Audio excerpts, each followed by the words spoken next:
வணக்கம். சற்று முன் வெளியான முக்கிய தகவல்கள். அடுத்த 1 மணி நேரத்தில் 7 மாவட்டங்களுக்கு ரெட் அலர்ட். இதை பற்றி தகவல்களை தான் இந்த வீடியோவில் பார்க்க போகிறோம். கீழே இருக்க ரெட் கலர் பட்டனை கிளிக் பண்ணி சப்ஸ்கிரைப் பண்ணிக்கோங்க. பக்கத்தில் இருக்கிற பெல் ஐக்கானையும் மறக்காமல் கிளிக் பண்ணி வச்சுக்கோங்க. அப்போ தான் நான் ரெகுலராக போடுற வீடியோ உங்களுக்கு நோட்டிஃபிகேஷனாக வந்து சேரும். வாங்க வீடியோக்குள்ளே போகலாம். மறக்காமல் லைக் பண்ணிக்கோங்க.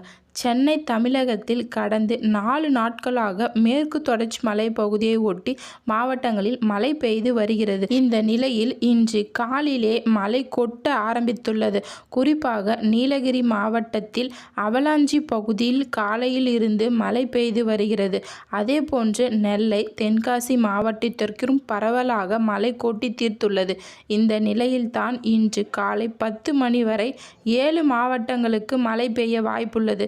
இதை குறித்து வானிலை மையம் வெளியிட்டுள்ள அறிவிப்பில் தமிழகத்தில் அடுத்த 1 மணி நேரத்தில், அதாவது இன்று காலை 10 மணி வரை நீலகிரி, கோவை, குமரி ஆகிய 3 மாவட்டங்களில் இடி மின்னலுடன் கூடிய மழைக்கு வாய்ப்புள்ளது. ஆரஞ்சு நிற அலர்ட்டும் நெல்லை, தென்காசி, தேனி, திண்டுக்கல் ஆகிய 4 மாவட்டங்களுக்கு லேசான முதல் மிதமான மழையும் பெய்ய வாய்ப்புள்ளது என்று வானிலை ஆய்வு மையம் தெரிவித்துள்ளது. வானிலை மையம் வெளியிட்டிருந்த அறிவிப்பில் குறிப்பிடப்பட்டது. இன்று ஞாயிற்றுக்கிழமை தமிழகத்தில் ஒரு சில இடங்களில் புதுவை மற்றும் காரைக்கால் பகுதிகளிலும் லேசான முதல் மிதமான மழை பெய்யக்கூடும். ஓரிரு இடங்களில் பலத்த தரைக்காற்று மணிக்கு 40 முதல் 50 கிலோமீட்டர் வேகத்தில் வீசக்கூடும்.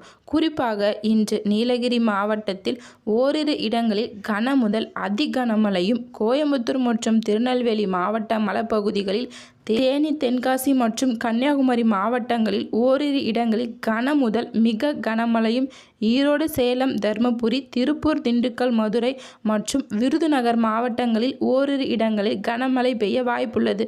நாளை 16/6/2025 தமிழகத்தில் ஒரு சில இடங்களிலும் புதுவை மற்றும் காரைக்கால் பகுதிகளிலும் லேசான முதல் மிதமான மழை பெய்யக்கூடும். ஓரிரு இடங்களில் பலத்த தரைக்காற்று மணிக்கு 40 முதல் 50 கிலோமீட்டர் வேகத்திலும் வீசக்கூடும்.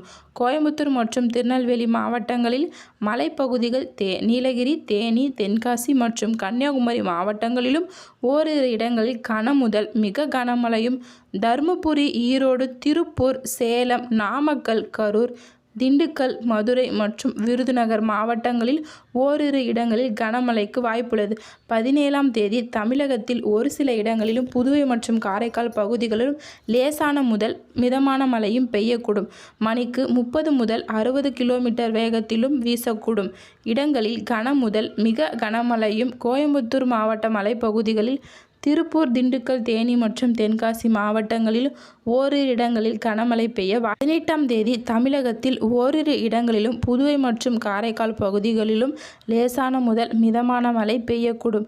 நீலகிரி மற்றும் கோயம்புத்தூர் மாவட்டத்தின் மலைப்பகுதிகள் ஓரிரு இடங்களில் கனமழை பெய்யக்கூடும். 19 மற்றும் 20ஆம் தேதி தமிழகத்தில் ஓரிரு இடங்களில் புதுவை மற்றும் காரைக்கால் பகுதிகள் லேசான முதல் மிதமான மழையும் பெய்யக்கூடும். சென்னையில் இன்று வானம் ஓரளவு மேகமூட்டத்துடன் காணப்படும். நகரின் ஒரு சில பகுதிகள் இடி மின்னலுடன் கூடிய லேசான முதல் மிதமான மழையும் பெய்யக்கூடும். அதிகபட்ச வெப்பநிலை 36 டிகிரி செல்சியஸும், குறைந்தபட்ச வெப்பநிலை 26 to 27 டிகிரி செல்சியஸும் இருக்கக்கூடும். நன்றி, வணக்கம்.